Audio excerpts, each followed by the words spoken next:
Well, I think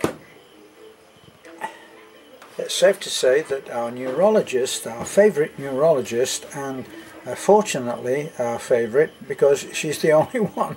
I think she's the only one in Tagbilaran, and that's the one that we took Desiree to.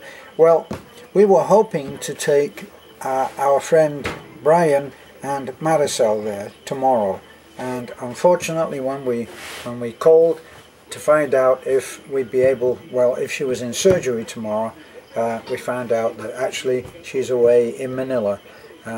Actually she hasn't gone fishing, she's at a conference, I'm guessing, for surgeons, neurologists, doctors generally, and so she's away in Manila. So we're not going to be able to take Marisol to talk with her. And that's what we were really hoping to do, because we were so encouraged by what she had told us for Desiree that we were hoping for the same kind of good news that we got for Marisol. So that cannot be, and she's not back until September the 3rd. So we're trying now to get a reluctant patient over to see her on the 3rd, and we'll be reporting on that. Meantime, Marisol is looking great, and we're hoping that this is going to be something and nothing. It might be something very simple. I think the first time that Marisol took a test, she had that test interpreted by a doctor, and has, I think it was Beth that put this forward as a way of looking at it, that you have a class of 10 doctors, and number 1 doctor is the best there is overall in the country, in the world, and number 10 is not, but they're all called doctor. So depending on who you go to, that's why you have second opinions, and that's what we were hoping for, and we were hoping that the second opinion would be good. Now the other thing that we're going for is to take Desiree so that she can have a biopsy done for her breast, which she has been concerned about that and didn't want to go in and have the treatment for her hospitalization of 7 days so that she could be treated for the MS.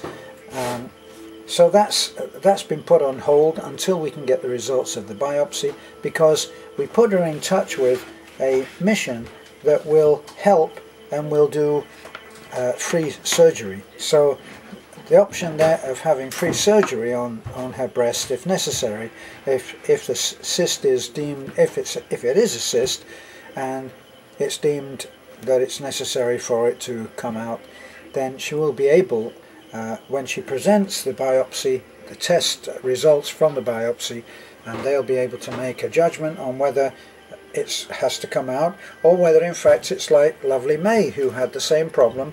We took her in and she had a biopsy in Tagbilaran, and the way it turned out was there was nothing to worry about. All she had to do was just be careful, watch it, and it would just disappear itself, or something like that.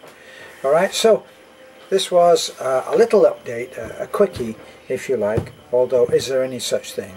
We're also hoping to take along the young girl who was suffering from bullying because of bad acne on both cheeks, and it was bad. She came to see us when we were at church before I went away to Manila for my own surgical thing, which I won't bore you with again. Okay, so this young lady came to us, and she was having a difficult time at school. Kids can be very cruel, and all it needs is for a couple to set their target on someone who is already having difficulties, and boy, life can get very, very difficult. Lots of people in the States, young girls, lovely girls, for no reason at all, have ended up taking their lives. Now, there's no question of anything like this here. What we're looking at is some bad teasing, and anyway, the need for her to get some treatment. So we're going to take her to see a dermatologist, and probably that will hopefully down to a little medication which shouldn't cost very much, and a change of diet. The change of diet, in my experience, will be what is most difficult. Very difficult for Filipinos to get out of eating rice 3 times a day. And if that's one of the requirements of the diet, boy, that's an uphill struggle. And I know that because I also have that with Beth, who can eat more on a plate of, she can eat more on a plate of rice that would enough to kill an elephant, I can tell you. And she's learned that from her mom, who pretty well exists on rice and the dried fish. Very difficult to re-educate someone on that when they've done that their entire lives. So that's what we're doing tomorrow. It's an early start, probably up at 4 again. We've had a few in the last week, I can tell you of those. 2 when Beth went to Cebu, and now we've got another one tomorrow. But all for a worthy cause. So we'll be reporting, making a video, of course, on our way to Tagbilaran. And let me see, so there'll be the young lady that we're taking for the dermatology. There'll be Desiree, taking her wheelchair. That's in the back of the truck, and we're all ready for that. And we'll do what we have to do. So, looking forward to getting some good results. That's what we're looking for, some good news. And we'll be in touch again. Right, so thanks for looking in.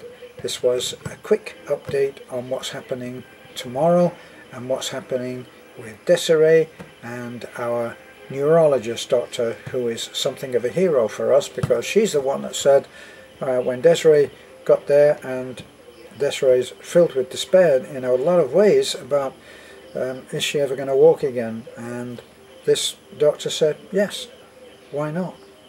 Gave her the medication, prescribed the treatment to go into hospital, and said that there are others who have been treated who within 3 months were able to walk normally. And the worst part of that was that they would have to watch out for the symptoms recurring, which they may well do in 6 years. But 6 years of normal life to Desiree, I would imagine that she would be overjoyed, jumping for joy, and able to do so. So, thanks for looking in. This is Foreigner in the Philippines. Bye for now.